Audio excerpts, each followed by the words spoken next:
Carta de Paulo aos Gálatas. Foi escrita para várias igrejas na região da Galácia, onde Paulo tinha ido em uma das suas viagens missionárias. Você pode ler as histórias no livro de Atos.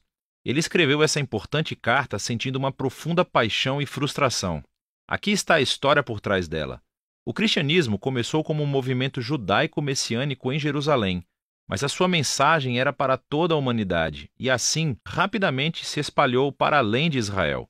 No tempo de Paulo como missionário, havia tantos não-judeus quanto judeus no movimento de Jesus, e isso desencadeou um enorme debate que conhecemos no livro de Atos, capítulo 15.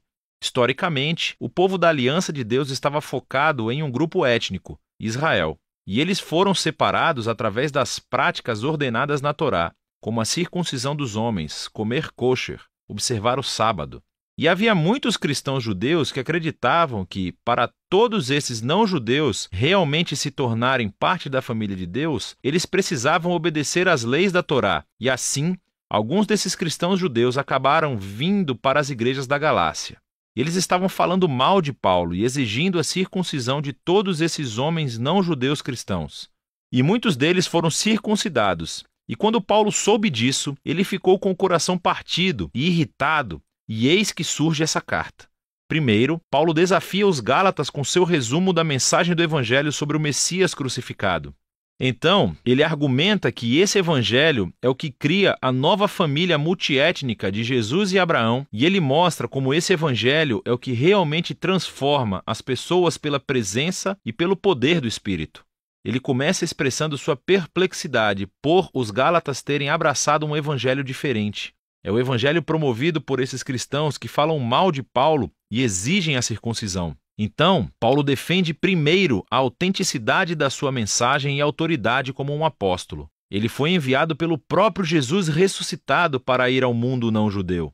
Lembre-se da história do livro de Atos. Paulo diz que somente mais tarde que ele foi a Jerusalém encontrar os outros apóstolos, como Pedro ou Tiago. E quando ele lhes disse que não estava exigindo que os cristãos não-judeus fossem circuncidados ou comessem kosher, eles deram seu apoio total. Mas essa tensão era mais profunda. Pedro tinha ido a Antioquia para visitar e ver todos esses cristãos não-judeus, e ele estava comendo e se relacionando com eles. Mas, quando alguns desse grupo de oposição de Jerusalém apareceram em Antioquia, Pedro cedeu sob sua pressão. Ele parou de comer com esses cristãos incircuncisos e os evitava. E assim Paulo confrontou e acusou Pedro de hipocrisia, de não permanecer fiel ao Evangelho. Para Paulo, exigir que esses novos cristãos fossem circuncidados e observassem as leis da Torá é um erro muito grande e por muitas razões. Primeiro de tudo porque é uma traição ao Evangelho. Ou, em suas palavras, as pessoas não são justificadas pelas obras da Torá, mas somente pela fé em Jesus, o Messias.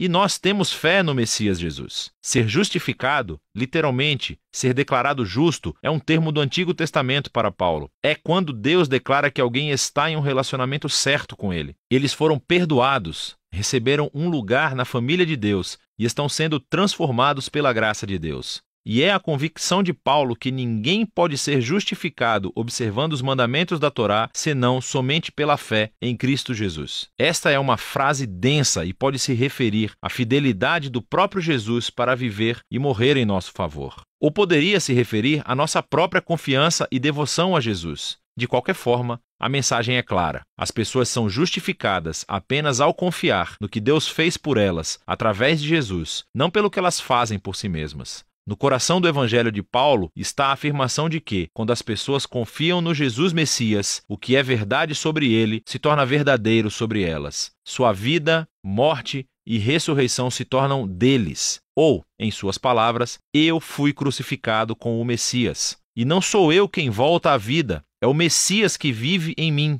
E a vida que agora vivo, eu vivo pela fé no Filho de Deus, que me amou e se entregou por mim. E então, a razão pela qual qualquer um pode dizer que está bem com Deus ou que pertence à família da aliança de Jesus não é porque obedeceu às leis da Torá. É somente por causa do que Jesus fez por eles, que eles nunca poderiam fazer por si mesmos. Agora, essa compreensão profunda do que Jesus realizou tem enormes implicações para quem pode agora fazer parte da família da Aliança de Deus e o que significa viver como um membro dessa família. Então, Paulo primeiro menciona as histórias sobre Abraão em Gênesis, como ele foi justificado ou declarado justo diante de Deus simplesmente por ter fé. Ao confiar na promessa de Deus, naquele dia, todas as nações encontrariam a bênção de Deus através dele e de seus descendentes. O propósito de Deus era sempre ter uma família grande, multiétnica, de pessoas que se relacionam com ele com base na fé, não nas leis da Torá. Mas isso levanta uma questão importante. Por que foi então que Deus deu as leis da Torá a Israel? Aqui, Paulo oferece uma explicação muito breve e densa, que mais tarde ele completará em sua carta aos Romanos. Ele observa que as leis da Torá foram dadas a Israel no Monte Sinai muito depois da promessa de Deus a Abraão. E se você ler a Torá cuidadosamente, ele diz: você verá que Deus sempre desejou que as leis fossem uma medida temporária. Ele diz que as leis tiveram um papel negativo e positivo. Negativamente,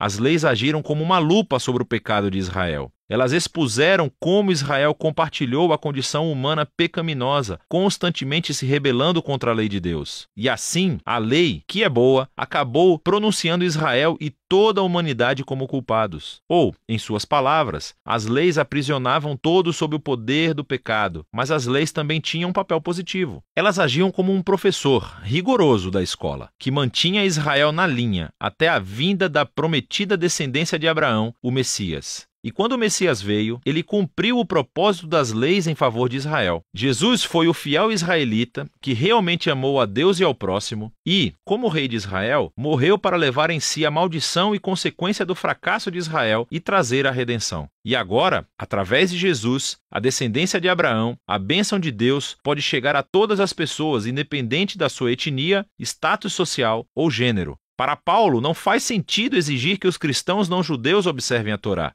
Esse tipo de exigência age como se Jesus não tivesse cumprido a promessa de Deus ou lidado com os nossos pecados. Negligencia a nova liberdade adquirida para nós através de Jesus e do dom do Espírito e limita a promessa e bênção de Deus a uma família étnica. Mas os adversários de Paulo podem argumentar que as leis da Torá são um guia comprovado para viver de acordo com a vontade de Deus. Como os cristãos não judeus aprenderão isso? Paulo responde nos capítulos 5 e 6, descrevendo como a presença transformadora de Jesus através do Espírito é o segredo. As leis da Torá são boas, são sábias, diz Paulo. De fato, todas elas podem ser resumidas como Jesus fez no mandamento de amar ao próximo como a si mesmo. Mas as leis, boas como são, não deram a Israel o poder de obedecê-las. Em comparação, a boa nova é que Jesus cumpriu as leis em nosso nome. E agora, ele vive em nós através do Espírito, transformando o seu povo em novos seres humanos que cumprem a lei amando os outros. Então, Paulo continua, o contraste é entre a antiga e a nova humanidade. Os hábitos da antiga humanidade são óbvios. Estes são comportamentos que desumanizam as pessoas, destroem relacionamentos e comunidades inteiras. E, enquanto as leis da Torá proibiam esses comportamentos, Jesus realmente aniquilou-os na cruz. Então, quando uma pessoa confia em Jesus e vive em dependência do Espírito, a vida de Jesus se torna dessa pessoa e produz aquilo que Paulo chama de fruto do Espírito. Este é o modo de vida de Jesus que ele quer reproduzir na sua família, para que se tornem pessoas de amor, alegria, paz, paciência, bondade, fidelidade, humildade, gentileza e autocontrole. Mas esse fruto não é automático, diz Paulo. Ele requer cultivo, assim como um fruto real. Ou, em suas palavras, se vivemos pelo Espírito, temos que nos manter em sintonia com o Espírito. Isso requer intencionalidade. Temos que aprender a podar os nossos velhos hábitos e cultivar novos e, ao fazê-lo, somos levados pelo Espírito à medida que Jesus renova as nossas mentes e corações e nos torna pessoas que amam a Deus e aos outros.